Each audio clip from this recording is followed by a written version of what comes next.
Bienvenidos al How To del ejercicio formativo 3.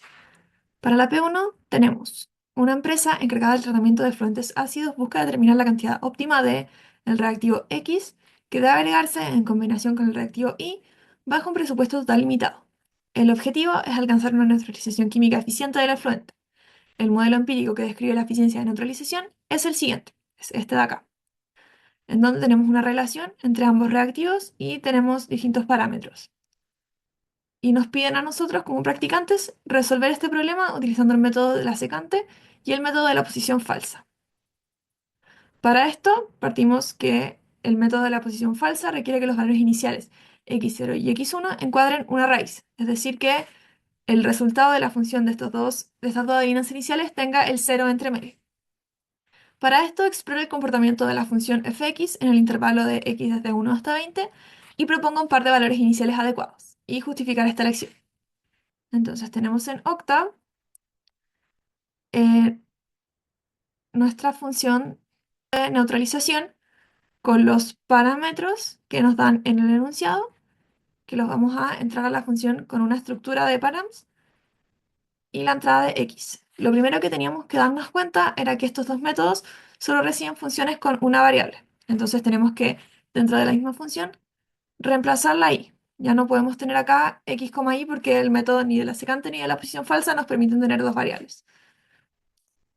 Entonces escribimos la función tal cual como está en el enunciado y en el main tenemos los parámetros que también nos lo dan por enunciado. Hacemos la función con una función anónima, con el arroba, y inicializamos un vector con los valores de x que queremos probar.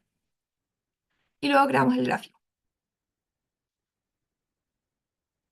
Si corremos este código, vemos que así se va a ver nuestra función. Entonces, tenemos que fijarnos en qué parte de la función atraviesa el cero. Tenemos que en un x aprox 6,5 la función va a ser cero. Entonces, una buena estimación de valores iniciales va a ser un x0 que esté antes del 6,5 y un x1 que esté después del 6,5. Luego nos piden que utilicemos octa para resolver el problema mediante los dos métodos. Y para ambos métodos registra el número de iteraciones y el valor de x obtenido en cada paso. Y presentar los resultados en un mismo gráfico. Entonces, volvemos a octa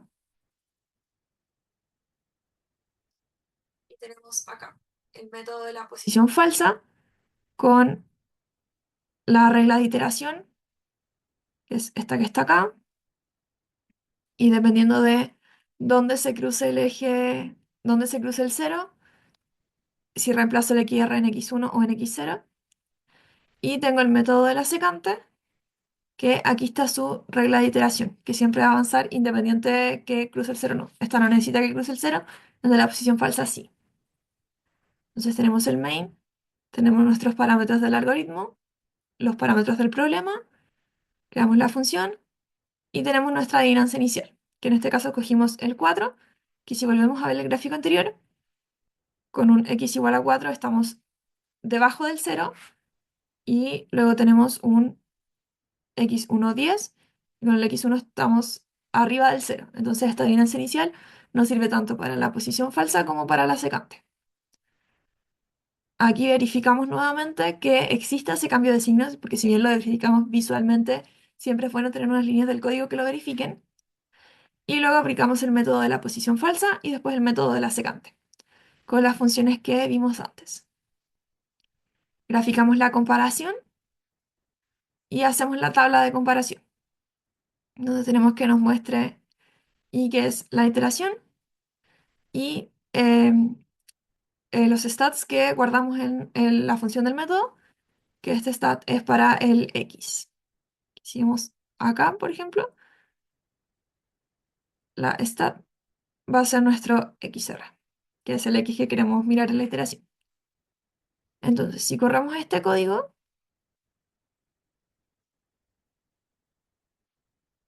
nos da este gráfico.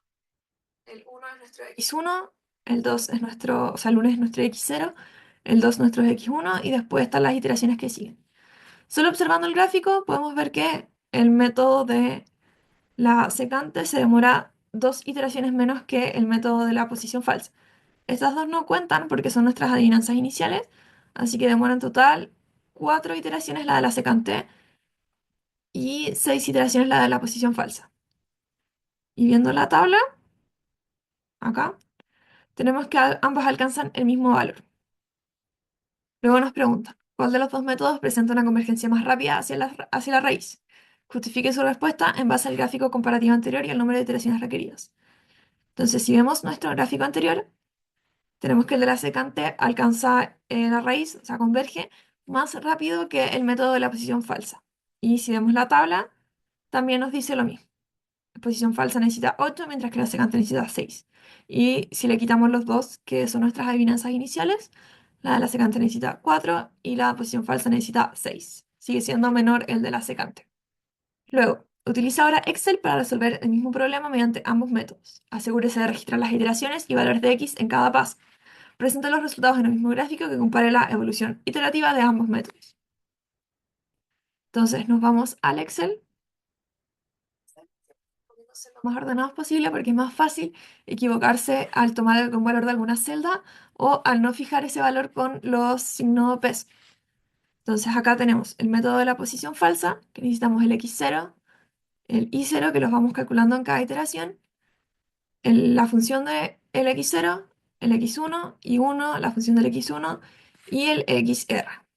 Y el xr lo calculamos con la fórmula iterativa que tenemos de los PPT. Calculamos el i de este es xr y la función de este es xr. Y acá tenemos otra columna que es la tolerancia, que es para saber cuándo detenemos el código. Que acá la tengo con un formato condicional que dice que lo ponga en naranjito cuando el valor de la celda sea menor a el valor de mi tolerancia, que es la misma tolerancia que estamos usando en Octave, que es 1 por e elevado a la menos 6. Y acá para actualizar el x0 o actualizar el x1, también hacemos la regla de si la multiplicación de esto es menor a 0 o es mayor a 0. Nos da este gráfico. Para que viera un gráfico parecido a lo que da en Octave, agregué estas dos filas de acá, el 4 y el 10, para que también partiera de 4 y después se fuera 10 y después fuera lo que da el método iterativo. Y luego acá en la secante tenemos que nuestro x0 va a ser nuestro xk-1, nuestro x1 es nuestro xk y la regla iterativa nos calcula el xk más 1. Y este simplemente va aumentando el k. Entonces nuestro em, x0 va a pasar a ser el xk, nuestro xk va a pasar a ser el xk más 1 y calculamos el nuevo xk más 1. Y también calculamos la tolerancia y la tenemos con un formato condicional para saber cuándo detener el gráfico. Si graficamos esto, es el de la posición falsa. Tenemos que se demora 5 iteraciones, se demora menos. Y luego el de la secante, tenemos que se demora 4 iteraciones. También se demora menos. Y acá tenemos la comparación de los dos. Quedan comentar las ventajas y desventajas de implementar estos métodos en Excel frente a Octave. Y considerando aspectos como facilidad de uso, visualización, detección de errores, automatización y flexibilidad para modificar parámetros. Ya tenemos la tablita resumen, en donde en facilidad de uso Excel es más intuitivo, ya que no necesita conocimientos previos de programación, mientras que Octave sí requiere conocimientos previos de programación. Luego en visualización tenemos que Excel es más fácil de graficar, ya que es hacer un par de clics y seleccionar las columnas que queremos graficar, pero es más difícil de la implementación si es que uno tiene referencias a otras celdas, ya que tengo que saber a qué valor me está referenciando esa celda. Mientras que en Octave es más difícil de graficar, ya que tengo que escribir manualmente el código, pero es más fácil de ver las funciones, ya que están todos en archivos separados. En un archivo puedo tener los parámetros, en otro el main, en otro la función, entonces es mucho más fácil de ver cada archivo por separado. Luego la detección de errores, Excel es más propenso a errores por fórmulas mal arrastradas o referencias cruzadas. Por ejemplo, acá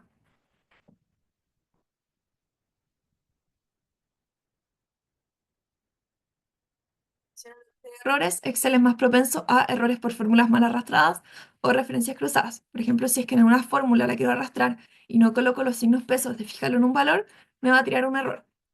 Mientras que Octave puede dar mensajes de errores más claros y además puedo hacer prints entre medio de las funciones para detectar dónde está ocurriendo el error y es más fácil de corregir.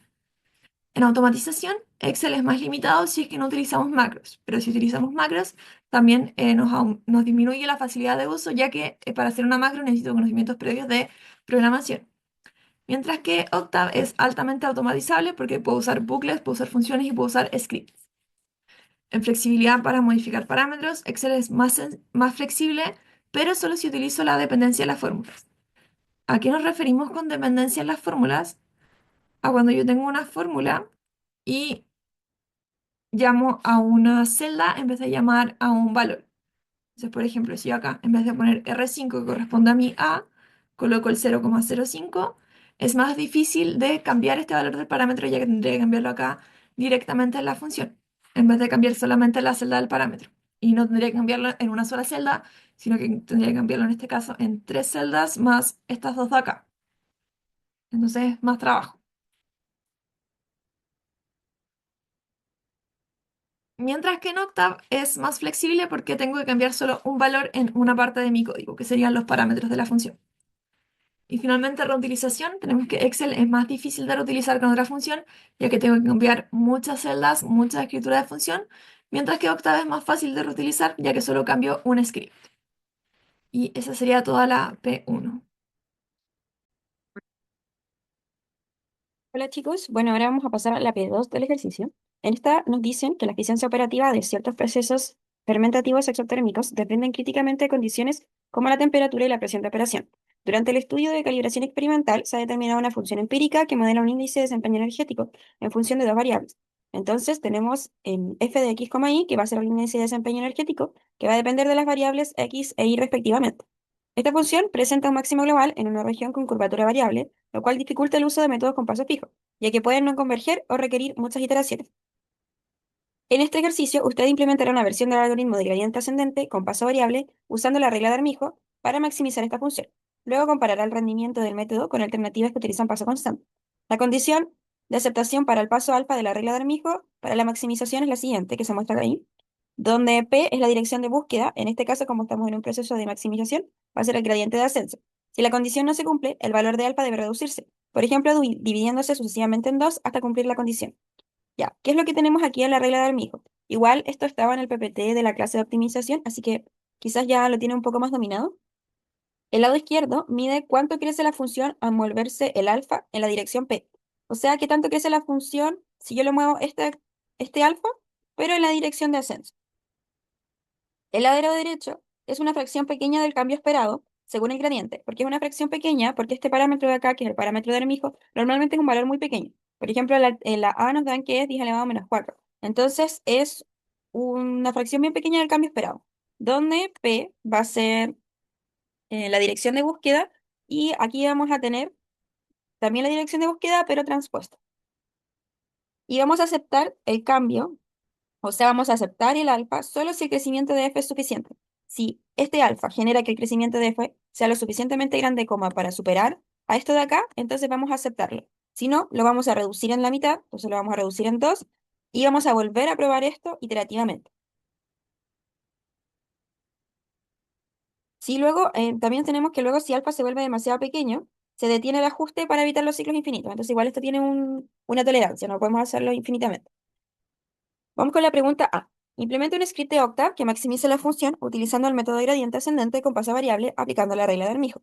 Tenemos como los siguientes parámetros. Condición inicial, x0 es igual a 5,5. El máximo de iteraciones es 100. La tolerancia es 10 elevado a menos 6. El paso inicial es 1.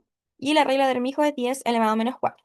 Bueno, como primero, lo que hice en este caso fue graficar la función de Wolfram alpha, aquí la tienen graficada, y podemos ver que sí existe un máximo y que vamos a tener un máximo global por cómo se comporta la función. Entonces, aquí el máximo es 2,1, entonces vamos a poder corroborar con esto si nuestro script está bueno. Entonces, lo que teníamos anteriormente era el con alfa constante. Entonces, ese era el código que teníamos que está en el tutorial anterior. Aquí a ese le entregamos un f, el g, el x0, la dimensión inicial, el máximo de iteración, la tolerancia y el alfa, que para cuando es constante era constante. Aquí lo único que cambié del código es este if que acá, que también se puede agregar acá en el while. Funciona de la misma forma. En este caso solo que tiene un if, si es que pasa eso, va a pasarlo de acá, si es que no pasa va a generar un break, que es como un paso, una parada automática del código, que es lo mismo que poner el while acá arriba. Pero tenemos la regla de iteración o Steven Descent constante en este caso. Entonces lo que tenemos que hacer es modificar. ¿Qué cosas se van modificadas en este código? Primero en las entradas, lo que vamos a cambiar es que ahora ya no va a ser un alfa, va a ser un alfa cero. Y vamos a tener el chi1, que era el de la regla de Armijo. Acá reescribimos la dirección de ascenso por pk solo para que se parezca a la misma regla que teníamos en el enunciado. Vamos a iniciar el alfa con el alfa cero, porque cada alfa va a ser distinto en cada iteración, así que va a ser un alfa acá en este caso. Y utilizamos el backtracking usando la regla de Armijo. Aquí iniciamos con un while, en este caso, que es que cumpla la condición que habíamos puesto en el enunciado. Si es que no la cumple, se va a dividir en dos, ¿ya? Porque si no la cumple, no es suficientemente grande el paso, entonces se va a dividir en dos. Si la cumple, va a seguir con ese alfa a la parte de acá, que es de la regla de iteración finalmente, que es la misma que la parte anterior.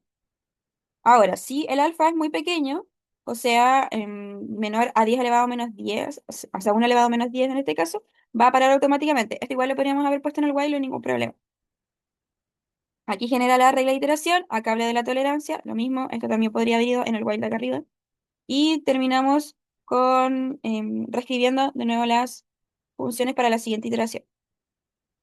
Y lo único que había que cambiar entonces en el código era agregar el backtracking usando la regla de Armijo y nada más, el resto se mantenía igual. Entonces vamos al main. Lo que yo hice en este caso no fue crear una función, la puse directamente en el mismo main, solo para no agregar más código. Aquí está la función puesta, la gradiente puesta, ya está lista. La condición inicial, el máximo de iteraciones, la tolerancia, el alfa cero y el chi. Evaluamos y lo que vamos a obtener va a ser el valor máximo, la función evaluada en ese valor, que debería ser lo más cercano a cero posible, las iteraciones y la gradiente evaluada en ese valor. Perdón, la gradiente es la que tiene que ser lo más cercano a cero posible. Y aquí nos va a printear el máximo valor alcanzado, y para la variable x, para la variable y, el valor de la función y el número de iteraciones. Entonces lo vamos a correr. Y en la ventana de comandos ya lo tenemos. Tenemos que el máximo valor alcanzado es prácticamente 2 y 1, que era lo que vimos en WordPress en el pack. El valor de la función 0, el número de iteraciones 30. Ahora vamos a ver la parte B del enunciado, que nos dice, repite el ejercicio anterior pero con tres condiciones iniciales distintas. Bueno, igual es muy común que pidamos, por ejemplo, repetirlo con condiciones iniciales distintas, con métodos distintos para que exista el proceso de comparación. Porque como vimos, los procesos de optimización son procesos que dependen fuertemente de la condición inicial. Si estoy parado en otra parte del mapa, como son reglas iterativas, puede que quizás no alcance a llegar no converja a un valor, o si es que lo hago, me demore muchas iteraciones. Entonces, tenemos las tres condiciones iniciales, tenemos que graficar las trayectorias del mapa sobre un mapa de nivel en función de f, x, y con un contour, registrar el número de iteraciones necesarias y el valor final alcanzado, y ordenar los casos según el número de iteraciones requeridas, y explicar por qué las diferencias observadas. Entonces, vamos al código, y yo ya lo tenía listo.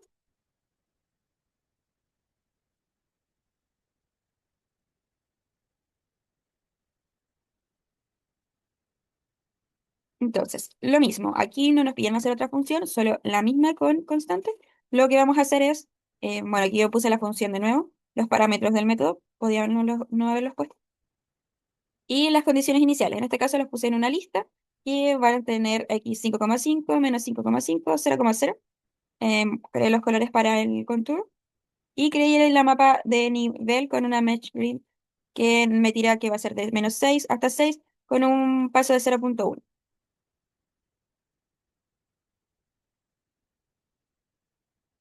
Acá genero el mapa de nivel. Con esta voy a generar las líneas. Aquí vamos a generar el contour para X, para Y, para Z. este igual es como sea un poco más avanzado, pero es para mostrarles cómo se puede ver, por ejemplo, la trayectoria de las iteraciones, más que nada. Entonces, tiene el título para las trayectorias de optimización y ejecuta para cada condición inicial. Entonces, va a ser desde uno hasta el largo de la lista y va a tomar cada uno de los valores de la lista. En este caso, evaluamos para cada uno y graficamos la trayectoria. Con esto ploteamos la trayectoria del uno, del 2, con los colores, le ponemos el nombre y vamos a reportar la condición inicial, el máximo alcanzado, el valor de la función y las iteraciones. Lo que normalmente le podríamos pedir, solamente por ejemplo para esta parte, sería esto: reportar en la consola este tipo de estas cosas y después te sacan conclusiones. Lo otro que está aquí es para que vean cómo se podría graficar, si es que ustedes quisieran alguna vez, las iteraciones. Vamos a ver cómo sale. Entonces aquí lo que creamos son las trayectorias. Y si se dan cuenta, la azul es cuando parto desde el -5,5, que era el punto más lejano. Como estoy muy lejos, hace un salto muy grande, o sea, mi alfa va a ser muy grande para llegar al otro lado. Y después lo empiezo a achicar. Acá el rojo tenemos 5,5 y el de 0 que estaba en 0,0, que hizo saltos mucho más pequeños. Contra más lejos estoy, más grande va a ser el salto, porque puedo como irme de un lado a otro sin como afectar mucho el proceso. Cuando estoy cerca, tengo que elegir pasos bien pequeños porque me estoy acercando mucho y no me quiero alejar de este lugar. Entonces, con eso tenemos listo. Y en la ventana de comandos nos sale. eh, Ya, acá. Para la condición inicial de 5,0, el máximo alcanzado es el mismo, el valor de la función es el mismo, pero las iteraciones son 30. Para la condición inicial de -5,5 son 32 y para la condición de 0,0 son 30. ¿Cuál es la diferencia aquí, por ejemplo? Que para 0,0, bueno, el valor fue 1,99, prácticamente 2, es casi lo mismo. Solo la diferencia entre el 5,5 y el 0,0 fue, por ejemplo, los alfas. También podrían reportar qué alfas utilizaron para ver cómo fueron los saltos, por ejemplo. Entonces, aquí nos vamos a la respuesta de la parte B. Todas las condiciones iniciales convergen al mismo punto, que iba a ser el 2,1, lo que demuestra que el método es bastante robusto. Yo puedo estar bien alejado del máximo global, pero lo va a encontrar. El más número de iteraciones varía levemente, influido por la complejidad de la región inicial. Entonces, desde -5,5, la función tiene una mayor curvatura y pasos más pequeños, por lo que el algoritmo se demora un poco más. La figura de trayectoria muestra estas diferencias visualmente. Entonces ahí era lo que teníamos, las trayectorias más quebradas, o el zigzag que va como ajustando el paso del alfa. Y aunque la condición inicial afecta la trayectoria y el número de pasos, el método adaptativo asegura la convergencia para este ejemplo en todos los casos. No quiere decir que lo haga para todas las funciones, pero en esto nos asegura perfectamente la convergencia. Después, en la parte C, implementa ahora una versión del algoritmo con paso constante y compare su comportamiento con el método de paso variable. Entonces aquí ya tenemos el paso constante y el paso variable, que el constante ya estaba listo por la parte del tutorial, el paso variable lo tenemos listo, y usamos los siguientes valores de constantes para alfa 0,1, 0,01, 0,001, y vamos a ajustar todos desde el 5,5, registrar el número de iteraciones, el valor final, el tiempo de ejecución usando TikTok, y utilizando una tabla comparativa que incluya el método, número de iteraciones y valor final alcanzado. Entonces, nos vamos al editor. Aquí yo lo único que hice fue agregarle un pequeño para ver la trayectoria, en este caso, que aquí inicia la trayectoria y aquí finaliza la trayectoria, ¿ya? Que es para guardar la trayectoria que tenía. Esta, perdón, era para la parte B, que sencillamente guarda, como guarda las iteraciones para hacer lo del gráfico. Ya. Ahora para la parte C, entonces tenemos lo mismo.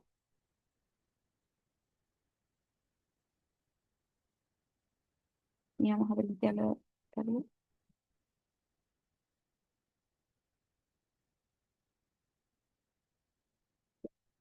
Entonces, para la parte C tenemos la función, la gradiente, la condición inicial, que en este caso era 5,5, iteraciones, tolerancia, y el método con paso constante. Entonces vamos a iniciar con el paso constante. Em, en este caso tenemos alfa 0,1, 0,01 y 0,01. Vamos a printar el alfa y nos va a dar con el constante los valores de x, los valores de y, la función evaluada, k y el tiempo. ¿Ya? El tiempo lo calculé con el tic y toc acá. Si pongo el tic arriba, inicia el tiempo y tiempo va a ser hasta el final cuando termina el toc. La comparación con Armijo, método con paso variable, entonces tenemos que el alfa 0 va a ser 1 Aquí no tenía que probarlo con todos los alfas, solo porque tenía el alfa inicial. Alfa uno el chi, de nuevo, tic, y termina con el toc, nos da lo mismo que en la parte anterior y ahora ejecutamos. Entonces, métodos con paso constante. Para un alfa 0,1 nos va a dar una iteración de 58 y 0,0095 segundos. ¿Ya? Acá, para el 0,010, si nos damos cuenta, el valor ya de x máximo va a ser mucho como más o sea, distinto al que debería darnos realmente, es 2,24. Aquí en la función evaluada ya no nos da 0, el número de iteraciones es 100. Si se dan cuenta, el número de iteraciones que teníamos para esto máximo eran 100. Significa que lo superamos. No converge en las, en las iteraciones, antes de las 100 iteraciones. Entonces, por ejemplo, para este alfa deberíamos haberle puesto más de 100 iteraciones para ver si llegaba a una convergencia. Y el tiempo es 0,0079 segundos. El alfa para 0,001 ya se aleja bastante. De nuevo pasa lo mismo, no converge antes de las 100 iteraciones, llega a 3,94 y 2,1. Con paso variable tiene 30 iteraciones y bueno, nos da el valor muy cercano al correcto.